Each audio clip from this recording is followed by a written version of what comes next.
Senator McGrath. Thank you, Mr President. My question is to the Assistant Minister for Social Services, Senator Fifield. Can the minister outline to the Senate what the government is doing to help organisations that provide services to people with disability and their carers to transition to the new funding model of the National Disability Insurance Scheme? The Assistant Minister for Social Services, Senator Fifield. Thanks, Mr President, and thank you, Senator McGrath, for your question. Mr President, I'm very pleased to be able to advise the Senate that the Abbott government last week delivered certainty for thousands of Australians with disability and carers by extending funding for a range of programs transitioning to the NDIS. The funding extension will provide $47 million to service providers across the country to ensure that there is continuity of service to people with disability and carers as the NDIS begins to roll out. I should point out, Mr President, for Senator McGrath, that this does include $8 million in the senator's home state of Queensland, and the government has moved, Mr President, to ensure that there will be no interruptions as programs migrate to the NDIS. Programs that have had their funding extended include the Helping Children with Autism program, the Better Start for Children with Disability program, the Young Carers Respite and Information Service, the Outside School Hours Care for Teenagers with Disability program, and also the Respite Support for Carers of Young People with Disability program. Service providers within these programs will have their funding extended to the 30th of June, allowing them to continue their important work with certainty. This funding extension, Mr President, is all about certainty and continuity for organisations and people with disability.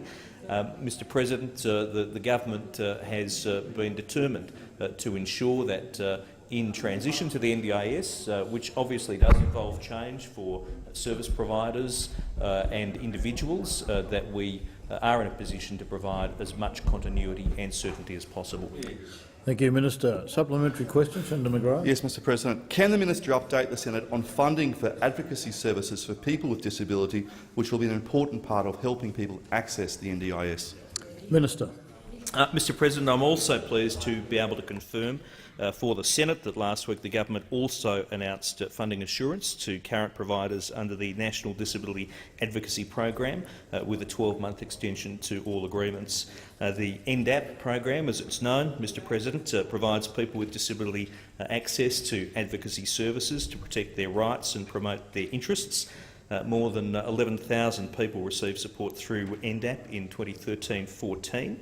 And this extension allows advocacy groups to continue to support people with disability while planning takes place for how NDAP will operate alongside the NDIS. And as the NDIS rolls out across Australia, NDAP providers will continue to assist people with disability to participate in decisions that impact their lives, including to help them access both the NDIS and also mainstream services. Thank you, Minister. Final supplementary, Senator McGrath. Yes. Can the minister update the Senate on the rollout of the National Disability Insurance Scheme? Minister. Thanks, Mr President. I think, as colleagues would be aware, there are currently 7 NDIS trial sites in operation around the country. Over the next few months, I will be negotiating with the states and territories a series of bilateral agreements which will outline how the NDIS will be rolled out statewide, territory-wide and nationwide beyond the existing NDIS trial sites. Mr President, scaling up from the current 10,000 NDIS participants in the 7 trial sites to 460,000 participants nationwide is a complex task. It's an important task, and I want to make it absolutely clear to all colleagues that the Abbott government is absolutely 100% committed to delivering the NDIS in full, and it's one of the reasons why budget repair is so important, to make sure we can and will fully fund the NDIS. Thank you, Minister.